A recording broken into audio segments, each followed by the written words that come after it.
नमस्कार मित्रांनो, तू ही रे माझा मितवा मालिकेच्या आजच्या भागामध्ये आता ईश्वरी चहा बनवत असते आणि त्याच वेळेला तिचा मूड खूप छान असतो आणि ती म्हणते की माझ्यासाठी ही चहा आणि अर्णव सरांसाठी ही कॉफी. अगोदर एक काम करते, हा चहा द्यायला जाते. नंतर मग आता तिथे अनिताताई येतात आणि म्हणते की ताई अहो तुम्ही का बनवतात, मी बनवली असते ना सरांसाठी कॉफी आणि तुमच्यासाठी चहा. तेव्हा मग ती म्हणते की नाही हो, काहीच हरकत नाही, एवढं काय त्यात. मग ती म्हणते की बरं ठीक आहे, आपल्या मामांना ना जरा एक कप चहा हवा आहे. तेव्हा मग ती म्हणते की बरं ठीक आहे, तुम्ही जा, मी देते त्यांच्यासाठी. असं म्हणून ती अनिताताईंना जायला सांगते आणि म्हणते की मला ना जरा कोथिंबीर लागेल, त्यामुळे प्लीज मला जरा आणून द्या. तेव्हा अनिताताई ठीक आहे असं म्हणतात. आणि मग ईश्वरी ही चहा बनवत असताना तिथे राकेशचं लक्ष तिच्यावर जातं आणि ईश्वरी अगदी मनापासून चहा बनवत असते आणि ती आनंदात पण असते. आणि हे सगळं करत असताना आता राकेश विचार करतो की बापरे, माझी इंदोरी जिलेबी तिकडे एकटीच आहे. आता या इंदोरी जिलेबीच्या चहामध्ये काहीतरी टाकलं तर खरंच खूप बरं होईल. असं म्हणून तो मुद्दामच आता ईश्वरी जिथे असते किचनमध्ये तिथे जाण्याचा प्रयत्न करू लागतो. आणि नंतर मग ईश्वरी विचार करते की अगोदर हा एक कप चहा मामांना घेऊन देते आणि नंतर मग अर्णव सरांना देते. म्हणून ती मामाला चहा देण्यासाठी म्हणून तिकडे निघालेली असते. त्याच वेळेला आता राकेश विचार करतो की चला, आता हा चहा आहे ना, हा चहा प्यायल्यानंतर काहीतरी मजा झाली पाहिजे, असं काहीतरी केलं पाहिजे. म्हणूनच आता राकेश विचार करतो की आता चहामध्ये औषध मिक्स केलं की मग इंदोरी जिलेबी अशी चक्कर येऊन खाली पडणार आणि मग मी तिला वाचवणार. असं त्याच्या डोक्यामध्ये घाणेरडे विचार येत असतात. त्यामुळे मग तो कोणी आहे की नाही खात्री करत आता लगेचच तो चहाच्या टोपाकडे बघत राहतो आणि म्हणतो की आता माझी इंदोरी जिलेबी ही कदाचित माझी होईल. असं म्हणून तो खूप आनंदात असतो. तेवढ्यातच तो गालातल्या गालात हसत असताना तिथे ईश्वरी येते आणि म्हणते की तिथे किचनमध्ये काय चाललं आहे, काय गरज आहे तिथे किचनमध्ये जाण्याची. असं म्हणून आता ती लांबूनच त्याला आवाज देते आणि असा आवाज दिल्यानंतर तो अगदी गालातल्या गालात हसतच तिच्याकडे बघत असतो आणि म्हणतो की काही नाही, म्हणजे विचार केला की घरात सगळे आपापल्या कामात आहेत, तर ही माझी इंदोरी जिलेबी ही तिच्या कामामध्ये असेल, म्हणजे ती काहीतरी करत असेल ना, म्हणूनच तिच्याकडे आलो, जरा एकांत मिळावा ना म्हणून, जरा जवळ येता यावं म्हणून, बाकी काहीच नाही. असं प्रेमाने तो बोलून दाखवतो. ईश्वरी त्याच्याकडे रागाने बघत असते आणि म्हणते की बाजूला व्हा तिथून. तेव्हा मग तो म्हणतो की काय हे, माझी इंदोरी जिलेबी प्रत्येक वेळेला बोललं प्रेमाने तरी रागानेच माझ्याकडे बघत असते. बरं ठीक आहे, जाऊ दे. मग आता ती काहीच बोलत नाही आणि म्हणते की चला बाजूला व्हा, मला चहा आणि कॉफी घेऊ देत. त्यावेळेला आता तो म्हणतो की म्हणजे ही कॉफी आहे ही तुझ्या त्या अर्णवसाठी आहे वाटतं. असं म्हटल्यावर आता ती पटकनच चिडून त्याच्याकडे बघते आणि मग तो मुद्दाम तिच्याजवळ जाण्याचा प्रयत्न करण्याचं नाटक करत तिच्याजवळ जी बिस्किटची प्लेट ठेवलेली असते त्यामधून बिस्किट घेतो आणि म्हणतो की अगं हे बिस्किट तर घेत होतो. आणि तो अगदी मूर्ख माणसासारखा जनावरासारखा ते बिस्किट तिच्यासमोर खात असतो आणि ती रागाने त्याच्याकडे बघते. नंतर तो जाऊन आपापल्या टेबलवर जाऊन बसतो, कारण त्याला माहीत असतं की आता ईश्वरी खूप चिडली आहे आणि त्याचं जे काम होतं ते झालं असतं, म्हणजे चहामध्ये औषध मिसळायचं. त्यामुळे मग ती एक कपमध्ये कॉफी तर एक कपमध्ये चहा घेऊन निघालेली असते. तेवढ्यातच ती निघत असताना आता राकेश गालातच असतो आणि म्हणतो की हा चहा घेतल्यानंतर आता ही माझी इंदोरी जिलेबी ही माझी होणार आहे. त्याच वेळेला आता अर्णवकडे ती चहा घेऊन चाललेलीच असते त्यांच्या रूममध्ये. अर्णव खाली येतो आणि मग ईश्वरी म्हणते की अहो तुम्ही आलात, मी घेऊनच येत होते चहा. तेव्हा तो म्हणतो की इट्स ओके. मग नंतर ती म्हणते की अर्णव सर बघा, तुमच्यासाठी स्पेशल कॉफी आणि माझ्यासाठी हा चहा, आणि तुमच्या कॉफीमध्ये शुगर जास्त असेल तर प्लीज ॲडजस्ट करून घ्या हां, कारण मला माहिती आहे की तुम्हाला शुगर आवडत नाही जास्त, पण मला काय सवयीने हातातून पडून जातं, चहा पण माझी गोडच असते. त्यावेळेला मग लगेचच तो म्हणतो की मिस इंदोर, अगं तू विसरलीस का, मी हे मिल्कवाला कॉफी घेत नाही, मी ब्लॅक कॉफी घेतो. तेव्हा मग ती म्हणते की बाराखेडे, मी विसरूनच गेले, बरं जाऊ दे, मी तुमच्यासाठी ब्लॅक कॉफी करून आणते. तेव्हा मग तो म्हणतो की नको नको मिस इंदोर, राहू दे, काहीच इश्यू नाही, मी ही कॉफी पितो हवं तर, नॉट ॲन इश्यू. असं म्हणून आता तो तिच्यासाठी ती दुधाच्याही कॉफी घ्यायला तयार होतो आणि मग ती म्हणते की या ना सर इथे बसूया. असं म्हणून आता ईश्वरीला ईश्वरी त्याला कॉफी देते आणि स्वतः चहा घेत असते. अर्णव म्हणतो की ठीक आहे, मिस इंदोर हे घे, तू चहा प्यायला सुरुवात कर. त्यावेळेला ईश्वरी म्हणते की हो हे घ्या, तुम्ही पण कॉफी घ्या. तेव्हा आता अर्णव आणि ईश्वरी दोघंजणही चहा कॉफी घेत असताना खरं तर राकेशला एकत्र बघून राग येत असतो, परंतु त्याच्या गालातल्या गालात एक हसू असतं. ईश्वरी चहावर फुंकर मारत असताना अर्णवचं लक्ष आता पटकनच राकेशकडे जातं आणि राकेश मात्र गालातल्या गालातच हसत असतो. त्यामुळे अर्णवला जरासं वेगळं वाटतं की हा राकेश अचानक असा गालातल्या गालात का बरं हसत असेल.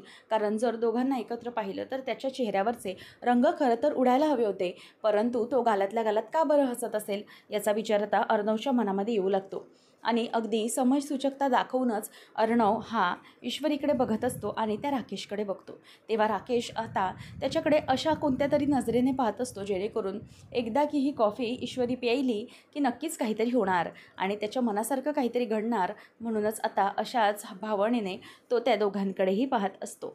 तेव्हा आता लगेचच अर्णव हा ईश्वरी चहाचा पहिला सिप घ्यायला जाणार, तिला थांबवतो. 1 मिनिट मिस इंदोर थांब, हा चहा तू पिऊ नकोस, आणि असं म्हणून तो तिच्याकडून तो चहाचा कप काढून घेतो. आता ईश्वरीला पण समजत नसतं की अर्णव सरांना नेमकं काय झालं. तेव्हा मग अर्णव म्हणतो की मिस इंदोर थांब, तो चहा तू पिऊ नकोस. तेव्हा आता राकेश गप्पच बसतो. तो म्हणतो की काय झालं, याने हा चहा हिला पिण्यापासून का बरं थांबवलं असेल, त्याला काही कळलं आहे का, याने काही बघितलं आहे का, असा विचार येत असताना तिथून अर्णव येतो आणि म्हणतो की हे घ्या जीजू, ही चहा तुम्ही पिऊन घ्या. तेव्हा मग लगेचच तो बघत राहतो आणि म्हणतो की नको आहे मला चहा. तेव्हा तो म्हणतो की घ्या हो, पिऊन घ्या चहा. नंतर मग लगेचच तो म्हणतो की बोललो ना मी, नको आहे मला, नाही गरज आहे मला चहाची, झालं आहे माझं सकाळी चहा. तेव्हा मग लगेच अर्णव म्हणतो की गुपचूप घ्यायचा, समजलं. तेव्हा मग आता ईश्वरीला काहीच कळत नसतं की नेमकं यांचं काय चाललं आहे.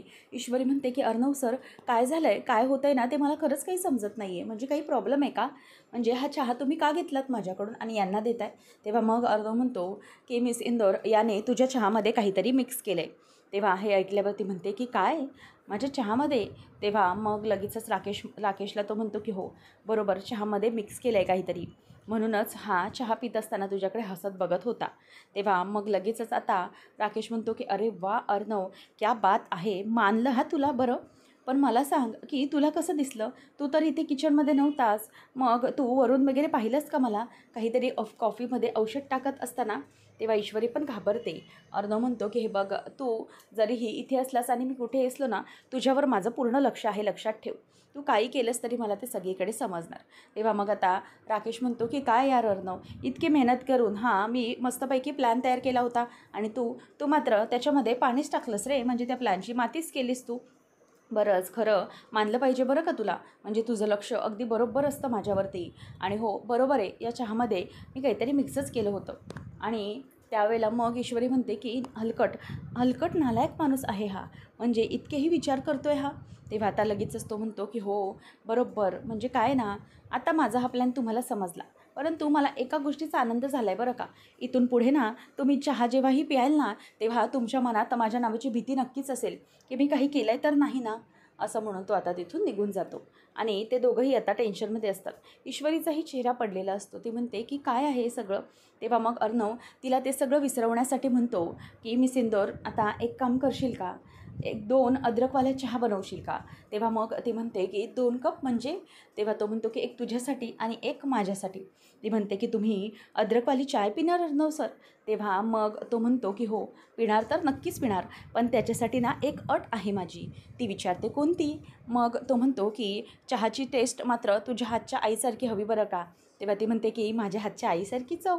बरं ठीक आहे, कोशिश करते मी असं ती सरांना बोलते आणि मग तिथून ती निघून जाते. अर्णवने आता तिचा मूड अगदी नॉर्मल केलेला असतो, परंतु तिला आता आनंद झालेला असतो.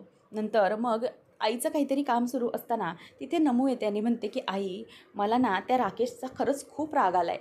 तेव्हा मग सुप्रिया म्हणते की का गं बाळा, असं का बोलतेस. त्यावरती म्हणते की अगं बघ ना, त्या राकेशजींना मी फोन करते, ते माझा फोनच उचलत नाही आहेत. सुप्रिया म्हणते पण तू का कॉल करतेस त्यांना. नम्रता म्हणते की अगं आई, त्यांनी आपले पैसे घेतले, तू विसरली आहेस का, अगं पैसे परत नको का द्यायला त्यांनी. मग ती म्हणते की अच्छा, म्हणजे तू या गोष्टीसाठी त्यांना कॉल करतेस का, अगं राहू देत, नको दिले तर पैसे राहू देत. तेव्हा मग ती म्हणते की आई अगं असं कसं, आपल्या मेहनतीचे पैसे आहेत ते, आणि त्यांनी सांगितलं होतं ना आपल्याला की थोड्याच दिवसात परत करतो म्हणून, परंतु काही फोन नाही लागत, काही नाही, आणि काही दिसतही नाही समोर. त्या माणसाचं ना काही कळतच नाही. पण ना आई, मी आपले पैसे वसूल केल्याशिवाय शांत बसणार नाही बरं का त्या माणसाकडून, असं ते बोलते. नंतर मग आता आई तिचं आवरत असते. तेव्हा मग आता अर्णव ईश्वरी चहा बनवत असताना किचनमध्ये येतो आणि मग ईश्वरीला म्हणतो की मला वाटतं मिस इंदोर, की तू ना या पाण्यापेक्षा दूध अगोदर टाकलंस ना की जास्त बेस्ट होईल. तेव्हा ईश्वरी म्हणते की मी बघते हां कसं करायचं. तेव्हा मग ती मस्तपैकी छान बारीक आलं कुटत असते. तेवढ्यातच तिच्या आईचा कॉल येतो. म्हणूनच ईश्वरी आता फोन उचलते आणि म्हणते की आई बोल ना, काय झालं. तेव्हा मग ती म्हणते की ईश्वरी कशी आहेस तू. ईश्वरी म्हणते की हो आई मी एकदम बढिया, आणि तू कशी आहेस. तेव्हा ईश्वरीला ती सांगते की हो आम्ही पण सगळे मजेत आहोत, सगळे छान आहोत. मग काय चाललं आहे. तेव्हा ती म्हणते की हो अगं आई जरा ना मी कामात आहे. तेव्हा आता ईश्वरी ही चहा स्वतःच बनवत असताना अर्णव नुसतं मध्ये मध्ये करतो आणि त्यामध्ये दूध टाकतो. तेव्हा ईश्वरी म्हणते की नको नको, कशाला हे सगळं करताय. तेव्हा ईश्वरी म्हणते की आई थांबा, जरा गडबड आहे, आणि ती फोन बाजूलाच ठेवते तिथेच. तेव्हा मग अर्णवाने तिच्यात परत थोडेसे भात होतात. अर्णवला ती म्हणते की तुम्हाला ना तर गडबड करण्याची सवयच आहे, नुसती ना सगळी गडबड करून टाकली आहे तुम्ही, सगळा गोंधळ उडाला आहे नुसता माझा, काय करायचं ना आता मला काही समजत नाही आहे. त्यावेळेला मग आता इथे ईश्वरीला तो म्हणतो की अगं त्यात काय एवढं, तू बोलत होतीस म्हणून मी केलं, इतकं काय आहे, असं म्हणून ते दोघंही आता पुन्हा भांडायला लागतात. तर सुप्रिया फोनवरून ऐकत असते आणि तिला हे ऐकून धक्का बसलेला असतो. कारण ईश्वरी जसं सुप्रिया म्हणजे जसं जयू सांगते तसंच ईश्वरी आणि अर्णव यांच्या नात्यामध्ये खटके उडत आहेत का, त्या दोघांचं पटत नाही आहे का, असं आता सुप्रियाला जरा वाटू लागतं त्यांचं बोलणं पाहून. नंतर मग ईश्वरीला तिथून आई आवाज देत असते की इशू अगं काय झालं, तुझा आवाज इतका का वाढला अचानक, काय झालं आहे, असं ते बोलत असताना ईश्वरी पटकन फोन घेते आणि म्हणते की हां अगं आई मी ना जरा गडबडीत आहे, मी तुला नंतर करते हा कॉल, असं म्हणून ती फोन कट करते. तेव्हा मग आता ईश्वरीचा तो तसा आवाज ऐकून खरं तर सुप्रियाला धक्काच बसतो. ते म्हणते की नक्की काय झालं यांचं, काहीच कळायला मार्ग नाही आहे. मला वाटतं आहे की जयू आत्या म्हणतायत तर त्यांचं म्हणणं खरं तर होत नसेल ना. तेवढ्यातच आता ईश्वरी म्हणते की बरं ठीक आहे अर्णव सर, तुम्हाला चहाच हवा आहे ना, एक काम करते, तुम्ही ना आता तिथे जा आणि सोफ्यावर जाऊन बसा, मी तुम्हाला चहा आणून देते. तेव्हा मग अर्णव म्हणतो की हो येस हे बेस्ट आहे, असं म्हणून आता तो तिथून बाजूला जाऊन बसतो. त्यावेळेला आता इथे सुप्रियाला खूप धक्का बसलेला असतो त्यांचं वाद ऐकून, म्हणूनच ती तिथल्या तिथेच खाली बसते आणि तिच्या डोळ्यात अश्रू येतात. तेव्हा नमू येते आणि म्हणते की आई अगं काय झालं, तुझ्या डोळ्यात पाणी का, म्हणजे तू अशी रडतेस का. तेव्हा ती म्हणते की अगं आत्ताच ना मी इशूला कॉल केला होता. मग ती म्हणते की काय म्हणाली इशू, काही बोलली का तुला. तेव्हा मग सुप्रिया म्हणते की अगं नाही गं, ती काहीच बोलली नाही, परंतु ना तिच्या बोलण्यावरून ना मला काहीतरी जाणवत होतं की ती नक्कीच काहीतरी अडचणीमध्ये आहे. मला बोलत होती की नुसता माझा गोंधळ उडाला आहे, अडचणीत टाकलं आहे मला, असं सारखं बोलत होती. तेव्हा मग नमू म्हणते की अगं पण ती कशा संदर्भात बोलत होती. तेव्हा ती म्हणते की अगं अर्णव आणि तिचे काहीतरी वाद होत होते. मला असं वाटतंय नमू की काही प्रॉब्लेम तर नाही ना होणार, म्हणजे म्हणजे हे सगळं चुकीचं तर काही घडत नाही आहे ना. आपण असा विचार केला की सगळं काही व्यवस्थित होईल. म्हणजे कालचे ईश्वरीचे जीवती भरवण्याचे फोटो पाहिले आणि खरंच असं वाटलं की दोघंही खूप आनंदात आहेत. परंतु आता त्यांचं बोलणं पाहून मला असं वाटलं की नाही, दोघांमध्ये ना खटके उडत आहेत. तर त्यांचा संसार सुखाचा न होता असेच दोघांमध्ये जर खटके उडत राहिले तर मग काय होईल गं. म्हणजे मला कळत नाही आहे की मला एका साईडला वाटतं की माझी इशू आनंदात आहे आणि दुसऱ्या बाजूला हे असं काहीतरी घडतं आहे, त्यामुळे माझं टेन्शन आणखीनच वाढतं आहे. जर काही इशूच्या बाबतीत चुकीचं आपण घडवत देत असू तर, जर काही चुकीचं घडत असेल तर. तेव्हा मग आता लगेचच नमू म्हणते की आई अगं तसं काही नाही आहे, त्यामुळे ना तू अजिबात घाबरू नकोस. आपल्याला पूर्ण विषय समजत नाही तोपर्यंत आपल्याला कसं काय ठरवता येईल मला सांग. तेव्हा मग आता लगेचच ती म्हणते की आता मी काय करू, मला काहीच कळत नाही आहे. तेव्हा आता नमू म्हणते की एक काम करूया, तुला जर मनात शंका येते ना, आपण स्वतः दोघी तिथे जाऊन बघूया. सुप्रिया म्हणते की हो चालेल, मी पर्स घेऊन येते, परंतु बाबांना यातलं काही सांगू नकोस हां, असं ती बोलते. नंतर मग ईश्वरीने अर्णवसाठी छान असा आल्याचा चहा बनवून आणलेला असतो आणि अर्णवला ती देत असते. आणि तो चहा घेत असताना आता अर्णव म्हणतो की चला मी सिंदूरच्या हातचा गरमागरम चहा. मग ईश्वरी आता त्याला चहा देते आणि नंतर मग अर्णव तो चहा प्यायला सुरुवात करत असतो. ईश्वरीला तो म्हणतो की तू पण बस. तेव्हा मग ती बघत राहते आणि तेवढ्यातच तिथून मामा येतो आणि मामा आल्याबरोबर म्हणतो की अरे वा, मस्त, म्हणजे आज नवी लवलग्न झालेलं जोडपं चहा प्यायला बसलंय. खरंच खरंच उत्तम.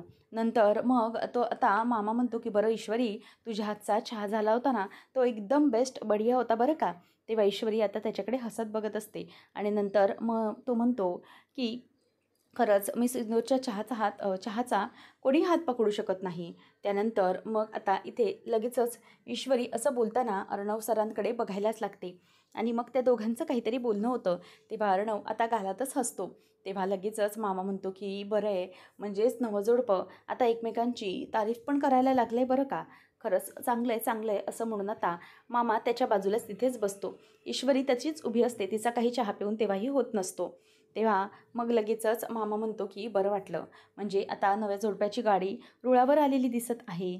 तेव्हा आता लगेचच अर्णवला ती बघतच म्हणते की मग अर्णव सर, आमच्यामध्ये नाही असे वाद होतच असतात. तेव्हा आता ईश्वरीला बघत मामा म्हणतो की पण नाही रे अर्णव, ईश्वरी ना खरंच आपली खूप समजूतदार आहे. तुला खूप समजून घेत असेल ती आणि तुझाच आवाज चढत असेल तिच्यावर. तेव्हा मामाला तो म्हणतो की अरे तुला माहिती नाही आहे मामा, आमच्या आवाजाची डेसिबल लेवल किती आहे ते तुला माहिती आहे का? अजून तू तिचा तसा आवाज ऐकला नाही आहेस म्हणूनच बोलतो आहेस सगळं. त्यावेळेला मग आता तो म्हणतो की बरं ठीक आहे, असू देत, म्हणजे भांडणातूनच संसारामध्ये गोडी टिकून राहते, हे काही खोटं नाही कोणी सांगितलं ते. म्हणजे भांडणामुळे गोडी तर येतेच ना. तेव्हा मग लगेचच आता मामी येताना म्हणते की अरे वा, म्हणजे आता तुम्ही यांना सांगणार आहेत की काही गोडी संसाराचं रहस्य, म्हणजे सुखी संसाराचं रहस्य तुम्ही सांगणार आहेत की काय यांना? तेव्हा आता लगेचच पुढे ती म्हणते की गोड संसारात भांडणं होतात तेव्हा जास्त काहीही करता येणार नाही आणि हे जे काही भांडणं आहेत ना, तीच आपापसात ती जास्त असतात. तेव्हा असं ती दोघांनाही टोमणा मारत असते. तेव्हा मग लगेच ईश्वरी म्हणते की खरं तर कसं आहे ना, दोघांनी एकमेकांना समजून घेतलं ना आणि दोघांच्या चुका एकमेकांच्या पोटात घातल्या किंवा त्यावरून वाद झाले तरीही काही नाही, तेवढ्यात जास्त संसार टिकतो असं ईश्वरी पटकन बोलून दाखवते. आणि तेवढ्यातच मामी म्हणते की अच्छा, म्हणजे माझ्यासारखा 30 वर्ष नेटाने संसार केलेल्या बाईला तू आता संसाराची रहस्य सांगणार आहेस का, की संसार कसा टिकवावा? तेव्हा ईश्वरी म्हणते की नाही, अजिबात म्हणायचं नाही आहे मला तसं, फक्त मी आपली जस्ट बोलले. तेव्हा आता लगेचच ती बोलते की अच्छा, म्हणजे तू मला सांगणार आहेस तर. तेव्हा मग मामा लगेचच म्हणतो की अगं वल्लरी, अगं ती संसारातला गोडवा कसा टिकवायचा त्याबद्दल बोलती आहे, त्याचं आपलं काही घेणं देणं आहे का? मग आपण उगीचच कशाला त्यामध्ये बोलायचं? असं म्हटल्यावर तिथून वल्लरी तोंड खाली पाडूनच निघून जाते. अगदी ईश्वरीने बरोबर तिची रांगी बसवलेली असते. नंतर मग मामाही हसायला लागतो की बघितलं, अर्णव गेली ती. आता अर्णव पण गप्पच बसतो आणि मग तेवढ्यातच तो म्हणतो की मामा, राजेश हा ताईला हॉस्पिटलमध्ये घेऊन गेला आहे. आणि तेवढ्यातच आता ईश्वरीला तो बघतच म्हणतो आणि मग ईश्वरीला म्हणतो की ईश्वरी, अगं मला जरा 1 कप चहा मिळेल? तेव्हा ईश्वरी म्हणते की हे घ्या मामा, हा घ्या तुम्हाला 1 कप चहा, मी नंतर पिते हवं तर. असं म्हणून आता ती तिला चहा आणण्यासाठी म्हणून जाते आणि राकेशचं बोलणं सुरू असतं. तेवढ्यातच तिथे आता रिक्षामधून नमू आणि आई उतरते. तेव्हा त्या दोघींनाही पाहिल्यावरती त्यांच्याकडे आकाश बघतच राहतो आणि तो आल्यावर बोलतो की व्हॉट अ प्लेझंट सरप्राईज, नम्रता आणि आई तुम्ही दोघंजणही इथे? तेव्हा मग ती म्हणते की हो, आम्हाला जरा ना इशूला भेटायचं होतं म्हणून आम्ही आलो होतो. मग तो म्हणतो की बरं बरं केलं तर, आठवण आली आणि भेटायला आला तेच खरंच खूप बरं केलं. तेव्हा मग आता लगेचच तो म्हणतो की बरं काकू, या ना या, तुम्ही आतमध्ये या. असं म्हणून आता तो त्या दोघींनाही आतमध्ये बोलावतो आणि नंतर त्या दोघीही हसत त्याच्याकडे बघत असतात. त्याचबरोबर नमू आणि सुप्रिया दोघीजणी आतमध्ये येतात. आकाशही त्यांच्याबरोबर येतो. तेव्हा आता ईश्वरी धावत धावत आईजवळ येते आणि म्हणते की आई, अगं तू इथे? तेव्हा जरासा सुप्रियाचा चेहरा पडलेला असतो आणि ती आईजवळ येते आणि आईला घट्ट मिठी मारते आणि मिठी मारून म्हणते की आई, अगं तुम्ही दोघीजणी अचानक कशा काय इथे आलात? मला फोन केला होतात सकाळी, तेव्हा तर मला काहीच बोलली नाहीस की येणार आहे वगैरे. मग आता काय झालं?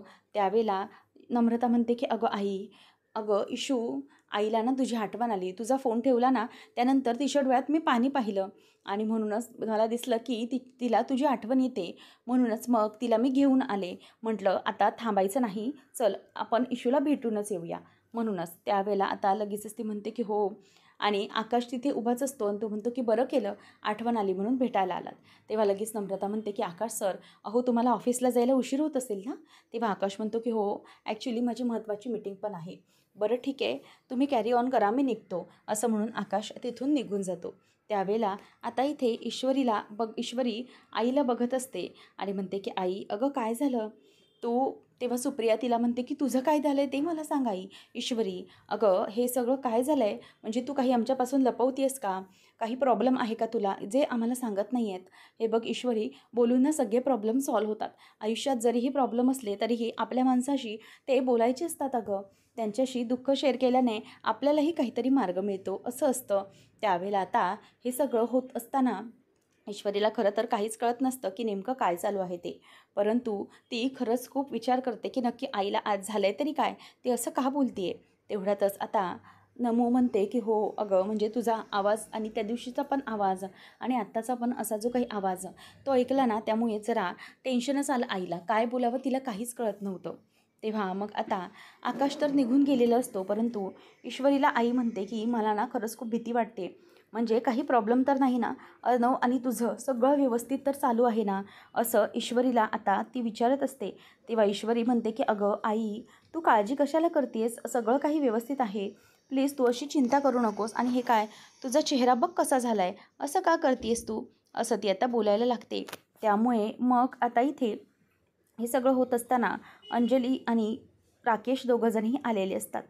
तेव्हा मग राकेश म्हणतो की मला सांग अंजली, तुला इथे येताना काही त्रास तर नाही ना झाला, म्हणजे प्रवासामध्ये तिथून हॉस्पिटलपासून ते इथे येईपर्यंत काही त्रास तर नाही ना जाणवला, म्हणजे माझ्या ड्रायव्हिंगला किती मार्क्स देशील तू. तेव्हा मग ती म्हणते की 100पैकी 100. खरंच खूप मस्त ड्रायव्हिंग करत गाडी आणलात तुम्ही, मला कसलाही त्रास झाला नाही.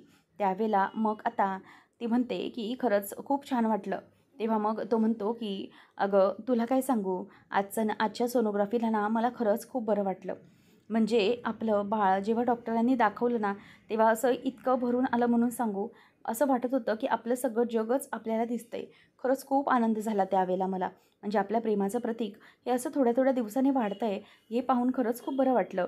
तेव्हा मग आता लगेचच अंजली पण खुश होते आणि म्हणते की हो, मला तर या सोनोग्राफीला ना एकत्रच जायचं होतं. परंतु बघा ना, देवाने पण माझी इच्छा मान्य केली आणि आता तुम्ही माझ्यासोबत आलात आणि वेळेत परत आलात बरं का. तेव्हा तो म्हणतो की हो अगदी बरोबर. परंतु तुला सांगू की मी असं हे गाडीतून वगैरे येऊ शकतो ना, ते फक्त अर्णवमुळेच बरं का.